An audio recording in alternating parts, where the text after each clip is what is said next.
তো তার অন্তর না গলে পারে না। ইস্তেগফার সম্পর্কে কোন কোন হাদিসের ভাষ্যের মধ্যে মান লাজিমাল ইস্তেগফার ভাষ্য এসেছে, অর্থাৎ যে ব্যক্তি ইস্তেগফারকে আঁকড়ে ধরবে, এটাকে কন্টিনিউয়াসলি করবে, ইস্তেগফার কখনো ছাড়বে না, সবসময় তার মধ্যে ইস্তেগফার অব্যাহত থাকবে, ওই ব্যক্তিকে আল্লাহ রাব্বুল আলামিন বিভিন্ন পেরেশানি থেকে সারপ্রাইজড হওয়ার মতো এমন এমন পথ বের করে দিবে যে সে চিন্তাও করে নাই। তার পেরেশানি থেকে মুক্তির পথ আল্লাহ তাআলা দেখায় দিবেন। ইস্তেগফার কিভাবে করবেন ভাই? ইস্তেগফার এমন একটা আমল, এটা ছাড়া তো আমাদের উপায় নাই ভাই। ইস্তেগফার আমাদের দুনিয়ার পেরেশানি দূর করবে, আখিরাতের পেরেশানি দূর করবে। দুনিয়ার পেরেশানি আমাদের বিপদ আপদ মুসিবত, এগুলো রিজিকের অনটন অভাব এগুলা, আর আখিরাতের পেরেশানি হলো আমাদের পাপ গুনাহ এগুলা।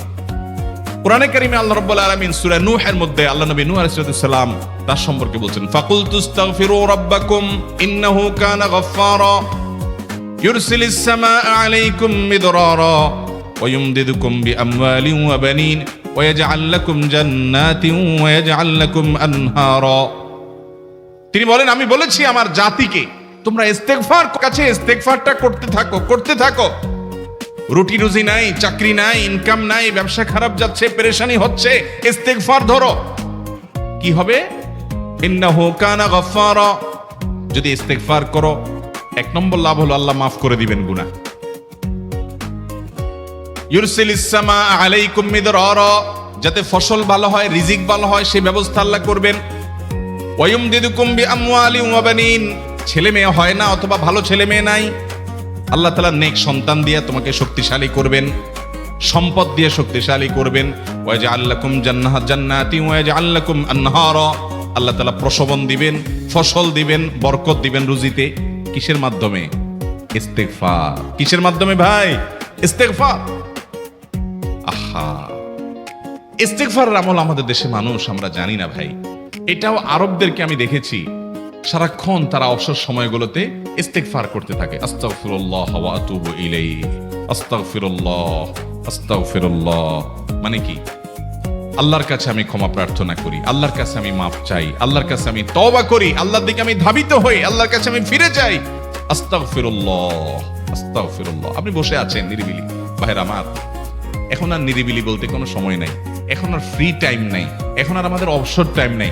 আস্তাগফিরুল্লাহ কখন বলবো? মোবাইল টিপতে টিপতে টিপতে টিপতে, ফেসবুকের নোটিফিকেশন দেখতে দেখতে দেখতে, লাইক কমেন্ট গুনতে গুনতে আমাদের এখন কোনো ফুরসত নাই। বাহিরে তো নাই, টয়লেটে গেলেও তখন আমাদের ব্যস্ততা মোবাইল নিয়ে, ফেসবুক নিয়ে, ঘুমাইতে গেলেও আমাদের ব্যস্ততা। ও ভাই আমার, অথচ আমার হায়াত শেষ হয়ে যাচ্ছে, আমল নামার শূন্য খালি, ফেসবুক টিপাটিপিতে পরিপূর্ণ। আল্লাহর কাছে কি নিয়ে যাবেন? ইস্তেগফার করবেন তো ইনশাআল্লাহ? অবসর সময় ইস্তেগফার করবেন তো ইনশাআল্লাহ? নিরিবিলি আছেন, একাকী আছেন, ইস্তেগফার চালায় দেন। 10 সেকেন্ড টাইম পাইছেন, ইস্তেগফার শুরু করে দেন। ডাক্তারের কাছে গেছেন, ওয়েটিং এ আছেন, বসে আছেন, ইস্তেগফার করতে থাকেন। সিরিয়াল আছেন কোনো কাজের, ইস্তেগফার করতে থাকেন। ডিউটিতে যাচ্ছেন, গাড়িতে, বাইসাইকেলে, বাইকে, যে কোনো ভাবে পায়ে হেঁটে ইস্তেগফার করতে থাকেন। যে কোনো অবসরের সময়গুলোকে ইস্তেগফার দিয়ে পরিপূর্ণ করে দেন। ভাইরা আমার, ইস্তেগফার সকল সমস্যার সমাধান। ইস্তেগফারের ভিতরে সবচেয়ে শ্রেষ্ঠ ইস্তেগফার হলো সাইয়্যিদুল ইস্তেগফার। সাইয়্যিদুল ইস্তেগফারটা যদি মুখস্থ না পারেন, অন্তত লিখিত ভার্সনটা পড়েন। সাইয়্যিদুল ইস্তেগফারের যে অর্থ, এটার যে মর্ম, বড় হৃদয়গ্রাহী ভাই, বড় মর্মস্পর্শী। ইমানদার এটার অর্থের দিকে তাকায় যদি পড়ে, তো তার অন্তর না গলে পারে না। আল্লাহুম্মা আনতা রব্বি, হে আল্লাহ, আপনি আমার রব, আপনি আমার পালনকর্তা লাগেন। আপনার সাথে আমার এই সম্পর্ক, আমি আপনার গোলাম, আপনি আমার রব, এই সম্পর্কটা আপনার সাথে আছে। আল্লাহুম্মা আনতা রব্বি লা ইলাহা ইল্লা আন্ত, ও আল্লাহ, আপনি ছাড়া আমার ইবাদত, আমার গোলামি, আমার দাসত্ব, উপাসনার উপযুক্ত আর কেউ নাই। আল্লাহুম্মা আনতা রব্বি লা ইলাহা ইল্লা আন্ত খালাকতানি, আপনি আমাকে সৃষ্টি করেছেন। ওয়া আনা আবদুক, আল্লাহ আমি আপনার গোলাম। দেখেন কিভাবে আল্লাহর সাথে সম্পর্কটার কথা বলা হচ্ছে মুহাব্বতের সাথে। খালাকতানি ওয়া আনা আবদুক, আল্লাহ আপনি আমাকে সৃষ্টি করেছেন আর আমি আপনার গোলাম। ওয়া আনা আলা আহদিকা ওয়া ওয়া'দিকা মাস্তাতা'তু, আল্লাহ আপনার সাথে যে অঙ্গীকার করেছিলাম, আলাস্তু বিরব্বিকুম, আপনি জিজ্ঞেস করেছেন। আলমে আরওয়াহাতে আমরা বলেছি বালা, হ্যাঁ আপনি আমার রব। আপনাকে রব হিসাবে স্বীকৃতি দিয়ে আপনার গোলামি করার যে অঙ্গীকার আমরা করেছি, কালিমাতুশ শাহাদা যে আমরা পাঠ করেছি, এই যে আপনার সাথে কৃত অঙ্গীকার, রব হিসাবে স্বীকৃতি দেওয়ার পর, গোলাম হিসাবে মেনে নেওয়ার পর, আমি আপনার যে গোলামি করার কথা ছিল, ওয়ানা আলা আহদিকা ওয়া ওয়াদিকা মাস্তাতাতু, যতটুকু পারছি আমি সে ওয়াদার উপরে থাকার চেষ্টা করছি আল্লাহ। ওয়ানা আলা আহদিকা ওয়া ওয়াদিকা মাস্তাতাত আবুউ লাকা বিনিআমাতিকা আলাই, আল্লাহ আমি স্বীকার করি আপনি আমার প্রতি অনেক নিয়ামত দিয়েছেন, অনেক নিয়ামত দিয়েছেন, এটা আমি স্বীকার করি। ওয়া আবুউ লাকা বিযামবি, আর আমি এও স্বীকার করি যে আল্লাহ অনেক অপরাধ, অনেক পাপ আমার দ্বারা হয়ে গেছে। ফাগফিরলি, অতএব আপনি আমাকে মাফ করে দেন। ফাইন্নাহু লা ইয়াগফিরুয যুনুবা ইল্লা আনতা, কারণ আপনি ছাড়া আর কেউ গুনাহ ক্ষমা করতে পারবে। ভাইরা আমার, অর্থের দিকে লক্ষ্য করে করে, মর্মটা বুঝে বুঝে একটু সাইয়্যিদুল ইস্তিগফার পড়েন। লেখা দেখে দেখে পড়েন, ইউটিউব থেকে দেখে দেখে পড়েন, কিন্তু পড়েন।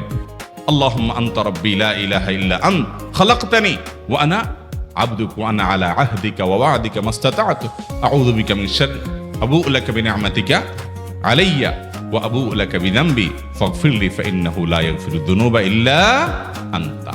এটা হলো বড় ইস্তিগফার। এত বড় ইস্তিগফার পড়তে পারেন না, কোনো পেরেশানি নাই, কোনো অসুবিধা নাই। সবচেয়ে ছোট ইস্তিগফার হলো আস্তাগফিরুল্লাহ আস্তাগফিরুল্লাহ আস্তাগফিরুল্লাহ।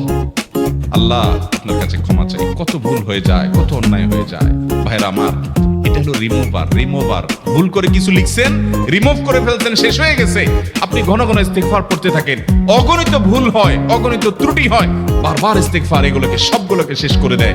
ভাইরা আমার, নিরাপত্তা এনে দেয়। আল্লাহ কোরআনে কারিমে বলেছেন যে আপনার রব আপনার কওমের প্রতি আযাব নাযিল করবেন না যদি আপনি থাকেন। আর যদি তারা ইস্তিগফারে রত রাখে, তাহলে গণ আযাব আল্লাহর পক্ষ থেকে আসবে। অতএব ভাইরা আমার, ইস্তিগফার বেশি বেশি করতে হবে। 6টা আমল, 6টা জিকির, দোয়া হলো শত শত হাজার দোয়া এবং জিকিরের সান্নিধ্যের। দ্বিতীয়টা হলো ইস্তিগফার। চেষ্টা করব না ইনশাআল্লাহ ইস্তিগফার করা, চলতে ফিরতে আস্তাগফিরুল্লাহ ওয়া আতুবু ইলাইহি, অথবা শুধু আস্তাগফিরুল্লাহ। আরেকটা ইস্তিগফার হাদিসে বর্ণিত, আস্তাগফিরুল্লাহাল্লাযী লা ইলাহা ইল্লা হুয়াল হাইয়ুল কাইয়্যুম ওয়া আতুবু ইলাইহি ওয়া লা হাওলা ওয়া লা কুওয়াতা ইল্লা বিল্লাহ। এটাও ইস্তিগফার। তাহলে একটা বড় ইস্তিগফার, একটা মিডিয়াম, একটা ছোট, যার যেটা সুবিধা হয় এটা পড়েন। বড়টা হলো সাইয়্যিদুল ইস্তিগফার, সবচেয়ে শ্রেষ্ঠ ইস্তিগফার যেটা হাদিসে বর্ণিত হয়েছে। সাইয়্যিদুল ইস্তিগফার নবীজি সকাল সন্ধ্যা পাঠ করতেন, বিভিন্ন সময় পাঠ করতেন, রাতে পাঠ করার কথা বলতেন। সাইয়্যিদুল ইস্তিগফার পাঠ করলে আল্লাহ রাব্বুল আলামিন ওই দিনে, ওই রাতে, ওই ব্যক্তি মারা গেলে তার সব গুনাহ খাতা মাফ করে তাকে জান্নাত দিবেন ইনশাআল্লাহ। অতএব ভাইরা আমার, সাইয়্যিদুল ইস্তিগফার সবচেয়ে বড়, আস্তাগফিরুল্লাহাল্লাযী লা ইলাহা ইল্লা হুয়াল হাইয়ুল কাইয়্যুম ওয়া আতুবু ইলাইহি ওয়া লা হাওলা ওয়া লা কুওয়াতা ইল্লা বিল্লাহ। এটা হলো মাঝারি ধরনের। আর সবচেয়ে ছোট ইস্তিগফার হলো আস্তাগফিরুল্লাহ ওয়া আতুবু ইলাইহি। ইবলিস আল্লাহর কাছে দোয়া করছে কখন? এমন সময় যখন আল্লাহ তাকে নির্দেশ করছে সিজদা করো। আদমের সম্মানে সেই নির্দেশ সে লঙ্ঘন করেছে, ডাইরেক্ট আল্লাহর সামনে সরাসরি লঙ্ঘন, সরাসরি বিদ্রোহ। আপনার সামনে আপনার ছেলে, আপনার কর্মচারী, আপনার কাজের লোক ডাইরেক্ট যদি একটা জিনিস বলে পারবো না, কি পরিমাণ মেজাজ আপনার গরম হবে চিন্তা করেন। অথচ আপনিও মানুষ, সেও মানুষ, আর আল্লাহ হলেন সৃষ্টিকর্তা, এ হলো সৃষ্টি। সে যুক্তি দেখায়, খালাকতানি মিন নার ওয়া খালাকতাহু মিন তিন, আমারে আগুন থেকে তৈরি করছেন, তারে মাটি থেকে তৈরি করছেন, আমি কেন তারে সিজদা করব? তর্ক যুক্তি হাজির করে আল্লাহর নির্দেশকে আল্লাহর সামনে লঙ্ঘন করেছে। কত ডেঞ্জারাস সিচুয়েশন বুঝেন, কি পরিমাণ রাগ আল্লাহ রাব্বুল আলামিন হওয়ার কথা। তার তো গুণবাচক নাম শুধু রহমান রহিম না, তার গুণবাচক নাম আছে কি? কাহার, জব্বার। তো আল্লাহ রাব্বুল আলামিনের এই গুণবাচক নামও তো আছে। তিনি তো প্রচন্ড রকমের কাহারের অধিকারী। তো আল্লাহর সামনে ডাইরেক্ট তার আদেশকে লঙ্ঘন করেছে, হঠকারিতা দেখিয়েছে, অহংকার করেছে, দম্ভ দেখিয়েছে, এত বড় বেয়াদবি করেছে। ওই টাইমে আল্লাহ তাআলা তো রাগ হওয়ার কথা। ওই রাগের সময়, ওই কঠিন সময় ইবলিস যখন আল্লাহ তাকে বললেন, যাও ফখরুজ মিনহা ফাইন্নাকা রাজিম, জান্নাত থেকে বের হও, তুমি বিতাড়িত, আল্লাহ রাগ হয়ে তাকে জান্নাত থেকে বের করে দিলেন। ভাইরা আমার, এই রকম সময় পর্যন্ত ইবলিস দোয়া করে বসছে। কি দোয়া করছে? রব্বি আনজিরনি ইলা ইয়াউমি ইউবআসুন, আল্লাহ আমাকে সুযোগ দেন, কিয়ামত পর্যন্ত হায়াতটা দেন আমারে। দোয়া করে বসছে। কিন্তু আল্লাহ তাআলা কি করছেন?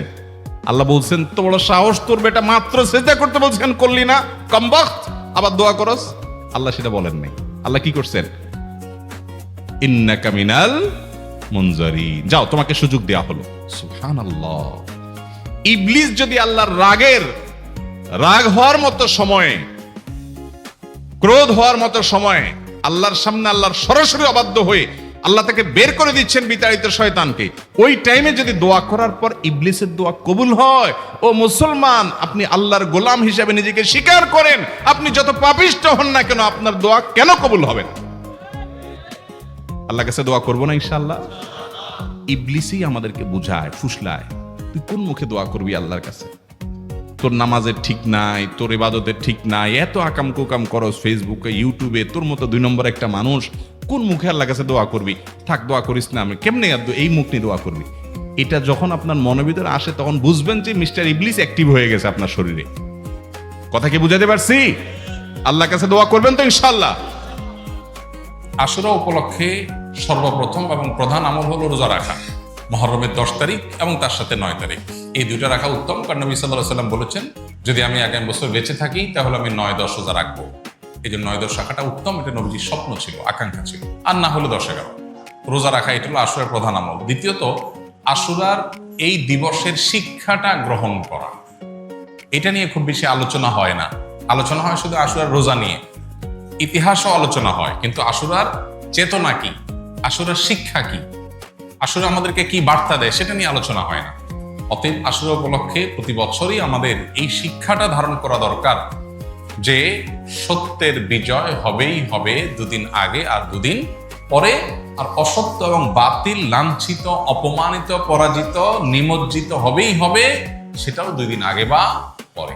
ফেরাউন শক্তিশালী ছিল, ফেরাউন ক্ষমতাবান ছিল, জালিম ছিল, তাই বলে তার পক্ষাবলম্বন সত্যের অনুসন্ধানে মানুষরা করেনি। মুসা আলাইহিস সালাম দুর্বল ছিলেন, তার অনুসারী বনী ইসরাঈলও দুর্বল ছিলেন, তারা শোষিত ছিলেন, আর ফেরাউন শোষণকারী ছিল।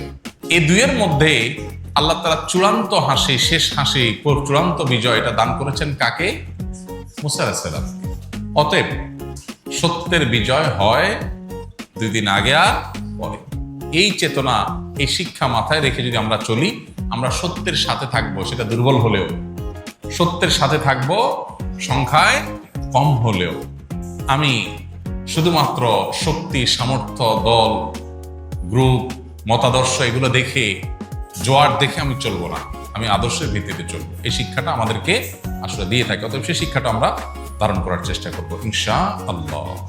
আশুরা উপলক্ষে একটা হাদিস, যে হাদিসকে ইমাম তিরমিজি রাহিমাহুল্লাহ বিশুদ্ধ বললেও, হাসান বললেও, অন্য ইমামরা অনেকে জয়ীফ বলেছেন, সেটা হলো এই দিনে আল্লাহ তাআলা আল্লাহর বান্দাদেরকে মাফ করার ইতিহাস আছে। অতএব পরবর্তী জাতিরাও আল্লাহর কাছে তওবা করলে এই দিনে তওবা কবুল হবে, আল্লাহ তওবা করবেন, কবুল করবেন। তো সেই হাদিসের উপর ভিত্তি করে কেউ আল্লাহর কাছে এই দিন ইস্তেগফার এবং তওবাও করতে পারে, যেহেতু নফল আমল, এটা চাইলে কেউ করতে পারে। মুহররম আসলেই মুআবিয়া রাদিয়াল্লাহু তাআলা আনহুকে নিয়ে বিভিন্ন আলোচনার জন্ম নেওয়া হয়। হযরত মুআবিয়া রাদিয়াল্লাহু তাআলা কি সাহাবী ছিলেন? মুআবিয়া রাদিয়াল্লাহু তাআলা সাহাবী ছিলেন, এটা নিয়ে তো কোনো প্রশ্ন থাকার সুযোগই নেই। আমরা সবাই জানি তিনি সাহাবী ছিলেন, এবং মুআবিয়া রাদিয়াল্লাহু তাআলা আনহু আমাদের সমস্ত মুসলমানদের কাছে শ্রদ্ধার পাত্র। সাহাবীদের সমালোচনা করতে নবী সাল্লাল্লাহু আলাইহি ওয়াসাল্লাম পরিষ্কারভাবে নিষেধ করেছেন। সাহাবীদের সমালোচনা করা, তাদেরকে গালমন্দ করা, এই গালমন্দ করতে নবী সাল্লাল্লাহু আলাইহি ওয়াসাল্লাম নিষেধ করেছেন। মুআবিয়া রাদিয়াল্লাহু তাআলা আনহু সহ সাহাবা ইকরাম সম্পর্কে আমাদের ধারণা হলো, মানুষ হিসেবে তারা কেউ ভুলের ঊর্ধ্বে নন, তাদের কোনো ব্যক্তিগত ভুল থাকতে পারে। কিন্তু প্রথম কথা হলো, সাহাবীদের ব্যাপারে কোরআন ও সুন্নাহ যে সমস্ত মর্যাদার কথা বলেছে, সেই সমস্ত মর্যাদাগুলোর কারণে তাদেরকে আল্লাহ যদি মাফ করে দেন, আপনি আমি সমালোচনা করার কে? বদর যুদ্ধে অংশগ্রহণকারী সাহাবীদের সম্পর্কে নবী সাল্লাল্লাহু আলাইহি ওয়াসাল্লাম বলেছেন, সহিহ বুখারীতে আসছে, আমালু মা শি'তুম ক্বাদ গাফারাল্লাহু লাকুম, তোমরা যা খুশি করতে পারো, আল্লাহ তোমাদের মাফ করে দিয়েছেন। কত বড় কথা! অতএব সাহাবীদের গালমন্দ করা, নিন্দামন্দ করা জায়েজ নাই। হুসাইন রাদিয়াল্লাহু তাআলা আনহুর যে কারবালা গঠনে নির্মমভাবে সপরিবারে শাহাদাত বরণ করেছেন, সেটার সাথে মুআবিয়া রাদিয়াল্লাহু তাআলা আনহুর কোনো দায় নেই। অহেতুক অনেকে সেটাকে জড়াবার চেষ্টা করেন। হুসাইন রাদিয়াল্লাহু তাআলা আনহুর শাহাদাতের সাথে ইয়াজিদের যে সম্পর্ক, বা ইয়াজিদের বাহিনীর যে সম্পর্ক, সেটাকে মুআবিয়ার উপরে দায় চাপানোটা একেবারেই অহেতুক। হ্যাঁ, মুআবিয়া রাদিয়াল্লাহু তাআলা আনহু তার ছেলেকে দায়িত্ব দিয়েছেন, দায়িত্বে রেখেছেন, এটা তার ইস্তেহাদ, এটা তার ভুল, এটা তার গবেষণা, এটা ভালো হতে পারে, হয়তো বা বাস্তবে সেটা ভুল হতেও পারে, কিন্তু এটা গবেষণাগত ভুলের জন্য কেউ কোনো মুস্তাহিদ সমালোচনার যোগ্য গালমন্দ অন্তত করার উপায় বা সুযোগ থাকে না। বিধায় মুরাদুল্লাহকে নিয়ে আমাদের ধারণার পরিবর্তন হওয়া উচিত। আমাদের সমাজে দেখা যায় মহরমের 10 তারিখ আসলেই অনেক রেডিও চ্যানেলে, অনেক মিডিয়াতে মুরাদুল্লাহর সমালোচনা করা হয়। এটা সুস্পষ্টভাবে শরিয়ার লঙ্ঘন, নবী সাল্লাল্লাহু আলাইহি ওয়াসাল্লাম হাদিসের লঙ্ঘন। একজন ইমানদার সেটা করতে পারেন না। পুত্রের কোনো কর্মকাণ্ডের জন্য গণহারে বাবাকে দায়ী করা এটা একেবারেই অনুচিত কাজ। মহরম মাস আসলেই হাই হুসেন বলে মিছিল করতে দেখা যায়, এগুলো কি শরীয়ত সম্মত? এগুলো সুস্পষ্ট বিদআত। মহরম মাসের সাথে এই হাসান করার কোনো সম্পর্ক নাই। তাছাড়া হোসেন রাদিয়াল্লাহু তাআলা আনহুর মৃত্যুতে আমরা প্রত্যেকটা মানুষ ব্যথিত এবং তার হত্যাকারীদেরকে আমরা ঘৃণা করি, কিন্তু এবং তাদের নির্মম শাস্তি আল্লাহর কাছ থেকে আমরা আশা করি, দোয়া করি।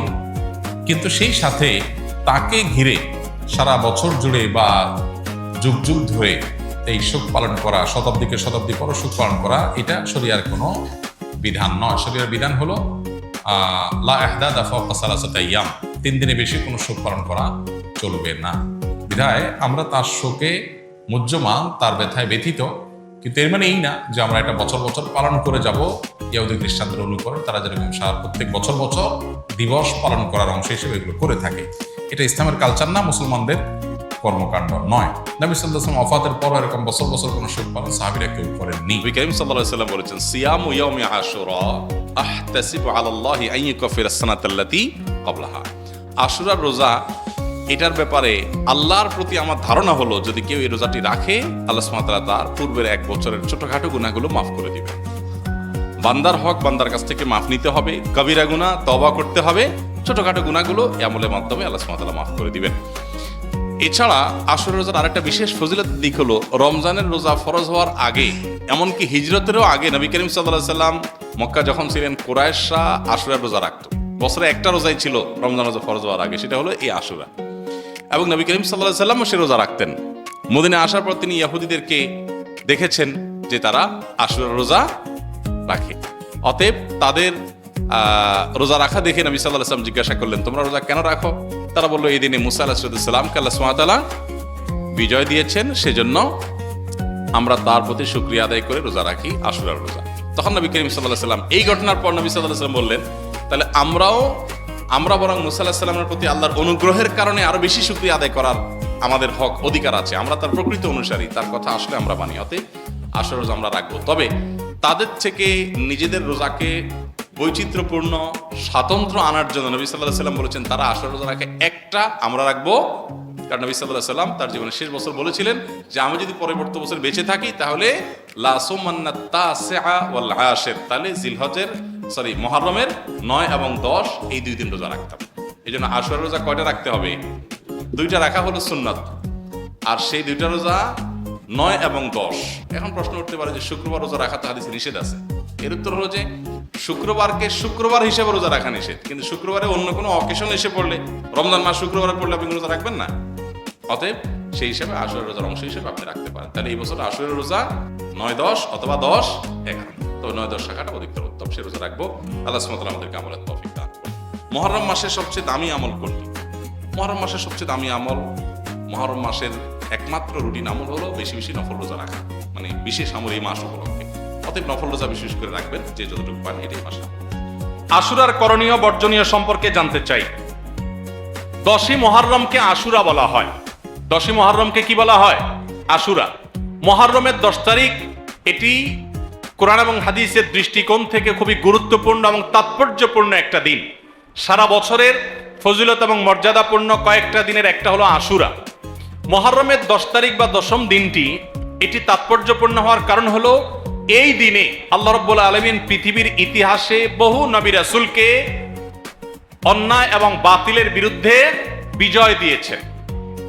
অনেক বড় বড় ঘটনা এই দিনে ঘটেছে এবং কিয়ামতের আগে আরো ঘটবে। এই দিনের সবচেয়ে বড় ঘটনা যেটি ঘটেছে বা সবচেয়ে বড় আলোচিত ঘটনা হাদিসে, সেটি হলো এই দিনে আল্লাহ নবী মূসা আলাইহিস সালামকে আল্লাহ তাআলা ফেরাউনের বাহিনীর বিরুদ্ধে বিজয় দিয়েছেন। মুসা আলাইহিস সালাম এবং ঈমানদারদের বিজয়ের দিন এটি। আশুরার 10 তারিখ বা মুহররমের 10 তারিখ বা আশুরা, এটি হলো বিজয়ের দিন মুসা আলাইহিস সালামের এবং বনী ইসরাইলের। ফেরাউন তাদেরকে ধাওয়া করেছে, আল্লাহ তাআলা তাদের জন্য নীল নদে, আল্লাহ তাআলা তাদের জন্য নদীর উপরে রাস্তা করে দিয়েছেন, সেই রাস্তা তারা পার হয়ে গেছেন অলৌকিকভাবে। আর ফেরাউন তার বাহিনী সহ তাদের অনুসরণ করতে গিয়ে মাঝ নদীর দিকে নিমজ্জিত হয়েছে। এখনো ফেরাউনের লাশ মিশরের পিরামিডে আছে। আল্লাহ বলেছেন ওয়াকাযালিকা নুনাজ্জিকা লিবাদানিকা লিতাকুনা লিমান খালফাকা আয়া, তোমার দেহকে, হে ফেরাউন, তুমি যে অহংকারী ছিলে, তোমার দেহকে কিয়ামত পর্যন্ত আমি রেখে দিব, নষ্ট হতে দিব না, যাতে পরবর্তী প্রজন্মের কাছে তুমি শিক্ষার বিষয় হও, তোমাকে দেখে শিক্ষা নিতে পারে যে আল্লাহ তৌহিদের শাস্তি কি হয়, যত বড় পাওয়ারফুলি হোক না কেন। তো যাই হোক, সেই আশুরা হলো মুহররমের এই 10 তারিখ। সেই আশুরা, এটার সাথে মুসা আলাইহিস সালামের বিজয় জড়িত, ফেরাউনের পরাজয় জড়িত, হক এবং বাতিলের দ্বন্দ্বের মধ্যে চূড়ান্ত এবং শেষ বিজয় হকের হয়, সেই শিক্ষা আশুরা আমাদেরকে দেয়। আশুরা উপলক্ষে আমাদের করণীয় হলো 2টা রোজা রাখা। সবচেয়ে উত্তম হয় 9 এবং 10 রাখা। কেন উত্তম? কারণ নবী করিম সাল্লাল্লাহু আলাইহি সাল্লাম যে বছর ওয়াফাত হয়েছে, তিনি বলেছেন যদি আমি আগামী বছর বেঁচে থাকি লা আসুমান্না তাসিআ ওয়াল আশির, তাহলে আমি 9 এবং 10 জিলহজের এই 2 দিন রোজা রাখবো। এজন্য 9 তারিখ আর 10 তারিখ রোজা রাখা উত্তম। আর যদি 9-10 তারিখ রাখতে না পারেন, তাহলে 10 আর 11 রাখবেন। 2টা রোজা রাখা উত্তম। ইহুদিরা শুধু একটা রোজা রাখে। নবী সাল্লাল্লাহু আলাইহি সাল্লাম আমাদের রোজাকে তাদের থেকে স্বতন্ত্র করবার জন্য, তাদের থেকে পৃথক করবার জন্য 2টা রোজার নির্দেশ দিয়েছেন। এজন্য আশুরা উপলক্ষে 2টা রোজা রাখা সুন্নাত। মুহররম মাসে নারীদের স্পেশাল কোনো আমল আছে কিনা জানলে উপকৃত হতাম। মুহররম মাসে পুরুষদের জন্য যে আমলগুলো আছে, আমাদের মা বোনদের জন্য একই আমল আছে, মা বোনদের জন্য আলাদা কোনো আমল নাই। মুহররম মাসের সবচেয়ে গুরুত্বপূর্ণ আমল হলো বেশি বেশি রোজা রাখা। বেশি বেশি কি রাখা? রোজা রাখা। নবী করিম সাল্লাল্লাহু আলাইহি সাল্লাম বলেছেন আফদালুস সিয়ামি বা'দা রমাদান শাহরুল্লাহিল মুহররম, আল্লাহর কাছে রমজানের পরে নফল রোজার জন্য সবচেয়ে আদর্শ এবং শ্রেষ্ঠ মাস হলো মুহররম মাস। এজন্য ভাই মুহররম মাসে বেশি বেশি নফল রোজা রাখার চেষ্টা করতে হবে। বেশি বেশি তো দূরের কথা, অনেকে একটাও রাখতে পারেন না, অন্তত 2-4টা হলেও রাখার চেষ্টা করবো ইনশাআল্লাহ। মুহররম মাস কিন্তু শুরু হয়ে গেছে, মুহররম মাস আরম্ভ হয়ে গেছে। আমরা এখন মুহররম মাসের মধ্যে আছি। সম্মানিত মাসের মধ্যে সম্মানিত 4টা মাস আছে, এর ভিতরে সবচেয়ে শ্রেষ্ঠ হলো এই মুহররম মাস, বছরের প্রথম মাস, হিজরি বর্ষের। অতএব এই মাসের প্রধান আমল হলো বেশি বেশি নফল রোজা রাখা। দ্বিতীয় আমল হলো মুহররমের 10 তারিখ আশুরা, এই আশুরা উপলক্ষে 2টা রোজা রাখা। 9 আর 10 রাখলে বেশি উত্তম, আর না হলে 10 আর 11 এই 2টা রোজা রাখা নারী পুরুষ সকলের জন্য সুন্নাহ। নারীরা যদি মাসিক অবস্থা না থাকেন তারা রাখবেন না, মাসিক অবস্থা না থাকলে তারা রাখবেন না। তাদের নিয়ত থাকলে আল্লাহ তাআলা তাদেরকে এমনিতেই সওয়াব দিবেন ইনশাআল্লাহ। তাহলে মুহররম মাসে আমল হলো বেশি রোজা রাখা, বিশেষ করে আশুরা রোজা রাখা। এর বাইরে মুহররম উপলক্ষে স্পেশাল কোনো আমল নাই যে এই মাসের জন্য আলাদা করে এটা করণীয় আছে। শেষ প্রশ্ন, সামনে মুহররম মাস, মুহররম মাসে বিশেষ আমলগুলো যদি জানাতেন। খুবই গুরুত্বপূর্ণ প্রশ্ন। আর কয়েকদিনের মধ্যেই মুহররম মাস শুরু হতে যাচ্ছে। মুহররম মাস হিজরি বর্ষের প্রথম মাস। এ মাসের সবচেয়ে বড় তাৎপর্যের বিষয় হলো এটা সম্মানিত 4 মাসের একটা। সম্মানিত মাস কয়টা ভাই? 4টা। কি কি? জিলকদ, জিলহজ, মুহররম, এই 3টা হলো ধারাবাহিক। জিলকদ, জিলহজ এবং মুহররম বছরের 11তম, 12তম আর প্রথম, এই 3টা মাস। আর চতুর্থ মাসটা হলো রজব ও মুদার, আল্লাযী বাইনা জুমাদা ওয়া শাবান, জুমাদাস সানি এবং শাবানের মধ্যবর্তী রজব মাস। এই 4টা মাসকে আল্লাহ তাআলা কোরআনে কারীমে সম্মানিত 4 মাস বলেছেন। সম্মানিত 4 মাস উপলক্ষে সাধারণ ভালো কাজগুলো, রুটিন যে ভালো কাজগুলো আছে সেগুলো নিয়মিত করা, এক্সট্রা কোনো ভালো কাজের নির্দেশনা নাই। আর গুনাহ থেকে বেশিরভাগ বেঁচে থাকতে হবে, কারণ আল্লাহ বলেছেন যালিকা দীনুল কাইয়্যিম ফালা তাজলিমু ফিহিন্না আনফুসাকুম। সম্মানিত মাসগুলোতে তোমরা নিজেদের প্রতি অবিচার করবা না, অর্থাৎ পাপাচার করবা না। অন্য সময় তো পাপাচার করা যাবেই না, এই মাসে বিশেষভাবে পাপাচার থেকে বেঁচে থাকার চেষ্টা করতে হবে। এখন এই যে জিলহজ যাচ্ছে, মুহররম আসছে, 2টাই কিন্তু সম্মানিত মাস। এই সম্মানিত মাস উপলক্ষে আমার রুটিনে কোনো পরিবর্তন হয়েছে কিনা? রুটিনে পরিবর্তন দূরে থাকুক, আপনি একবারও মনে করেছেন কিনা একটা সম্মানিত মাস আমি অতিক্রম করছি? এটা আপনার মাথায় একবারও আসছে কিনা? যদি না আসে, তাহলে আপনি আল্লাহর দেয়া সম্মানিত মাসের সম্মান দিলেন না। এজন্য আমাদের অন্তত এই ধারণাটা মাঝে মধ্যে জেগে উঠতে হবে মনের মধ্যে যে আমরা সম্মানিত মাস ক্রস করছি, অতিক্রম করছি। তাহলে মুহররম মাস সম্মানিত মাসের ভিতরে সবচেয়ে সম্মানিত মাস। নবী করিম সাল্লাল্লাহু আলাইহি ওয়াসাল্লাম এই মাসের একটা বিশেষ করণীয় স্থির করেছেন, সেটা হলো বেশি বেশি নফল রোজা রাখা। মুহররম মাসে বেশি বেশি রোজা রাখা। তিনি বলেছেন আফদালুস সিয়ামি বা'দা রমাদান শাহরুল্লাহিল মুহাররম। সহিহ মুসলিমের হাদিস যে রমজানের পর আল্লাহর কাছে সবচেয়ে উত্তম রোজা হলো আল্লাহর মাস মুহররম মাসের রোজা। এই জন্য এই মাসে বেশি বেশি আমরা নফল রোজা রাখবো ইনশাআল্লাহ। এই মাসের তাৎপর্যের আরেকটা কারণ হলো এই মাসে আশুরা আছে, অর্থাৎ মুহররমের 10 তারিখটা বিশেষ তাৎপর্য পূর্ণ একটা দিন, যেদিনে আল্লাহ তাআলা মূসা আলাইহিস সালামকে মুক্তি দিয়েছেন ফেরাউনের বাহিনীর বিপরীতে, এবং নবী সাল্লাল্লাহু আলাইহি সাল্লাম সেই ঘটনায় আল্লাহর কৃতজ্ঞতা আদায় করে মূসা আলাইহিস সালামের সপক্ষে তিনি আল্লাহর কাছে সিয়াম পালন করেছিলেন, এবং আশুরার দিনে রোজা রাখার ফলে 1 বছর পূর্বের গুনাহ মাফ হয়ে যায়। এবং আশুরার সাথে আরো একদিনের রোজা রাখে 9 অথবা 11 মুহররম, 10 তারিখে তো বটেই, তার সাথে 9 তারিখ অথবা 11 তারিখ প্লাস করে 2টা রোজা রাখা হলো সুন্নাহ। এটা হলো মুহররম মাসের করণীয়। সারা মাসে বেশি রোজা রাখা, আশুরার রোজা রাখা বিশেষভাবে, আর সম্মানিত মাস হিসাবে এই মাসের সম্মান দিয়ে চলা, এ হলো মুহররম মাসের করণীয়। এর বাইরে মুহররম মাসকে ঘিরে আমাদের দেশে তাজিয়া মিছিল, শোক মিছিল সহ নানাবিধ কার্যক্রম আমাদের চোখে পড়ে। এগুলোর সাথে কোরআন বা সুন্নাহর কোনো সম্পর্ক নেই, এগুলো মন গড়া এবং বেদাত। যেই দিনে আশুরার দিনে রোজা রাখার কথা বলা হয়েছে সেই দিনে লাল ডেক বসায় যদি খিচুড়ি খায় তাহলে সুন্নাহর খেলাফ কাজ হবে আরো, সে কাজটি আমাদের দেশে হচ্ছে। সুন্নাহর প্রচলন নাই, বেদাতের প্রচলন আছে। মুহররম মাস হিজরি সনের প্রথম মাস। এ মাস সম্মানিত 4 মাসের মধ্যে সবচেয়ে মর্যাদাপূর্ণ মাস। সম্মানিত 4টি মাসের মধ্যে সবচেয়ে মর্যাদাপূর্ণ মাস হলো মুহররম মাস। মুহররম শব্দের অর্থ হলো সম্মানিত, নামই যার পরিচয়, অর্থাৎ এই মাসকে আল্লাহ সুবহানাহু ওয়া তাআলা মর্যাদা দিয়েছেন, সম্মান দিয়েছেন। এই মুহররম মাসটি শুরু হয়েছে মাত্র 2 দিন হলো। অতএব এই মাস জুড়ে একজন মুসলিম হিসাবে এই মাসের প্রতি মর্যাদা বোধ আমাদের অন্তরে লালন করতে হবে, জাগ্রত রাখতে হবে। আর এই মাসটিকে নবী করিম সাল্লাল্লাহু আলাইহি ওয়াসাল্লাম শাহরুল্লাহ বলেছেন, আল্লাহর মাস বলেছেন। মাস তো সবই আল্লাহ তাআলার, তারপরে এটাকে স্পেশালি আল্লাহর মাস বলার মানে হলো এই মাসটার বিশেষ গুরুত্ব বোঝানো। সব ছেলে মেয়েরাই বাপের সন্তান হলেও বাবা কোনো ছেলেকে যখন বলে তুই আমার সন্তান, তুই আমার ছেলে, এই তো আমার ছেলে, তখন এর মানে হলো তাকে বিশেষ স্নেহ মমতার কথা তিনি বোঝাচ্ছেন। ঠিক একইভাবে সব মাসগুলো, সব দিনগুলো আল্লাহ তাআলার হওয়া সত্ত্বেও মুহররমকে নবী করিম সাল্লাল্লাহু আলাইহি ওয়াসাল্লাম বলেছেন শাহরুল্লাহি আল মুহররম, আল্লাহর মাস মুহররম। তো এই জন্য এ মাসটার বিশেষ মর্যাদা বোঝা আসে। এ মাসে অন্যান্য সম্মানিত মাসের মতোই গুনাহগুলো থেকে, পাপের কাজ থেকে বেঁচে থাকার ব্যাপারে একবার হলেও আমাদের বিবেক বাধা দেওয়া উচিত, একটু হলেও আমাদের থামা উচিত যে আমি সম্মানিত মাসে সম্মান নষ্ট করছি, অন্যায় করে, অপরাধ করে, গুনাহ করে। এ হলো মুহররম মাস সম্পর্কে সংক্ষিপ্ত কথা। এ মাসে নফল রোজা বেশি বেশি নবী করিম সাল্লাল্লাহু আলাইহি ওয়াসাল্লাম রাখাকে উত্তম বলেছেন। রমজানের পরে সবচেয়ে বেশি এই মাসে নফল রোজা রাখাটা উত্তম, অতএব সে চেষ্টা আমরা করবো। আল্লাহ আমাদেরকে তৌফিক দান করুন।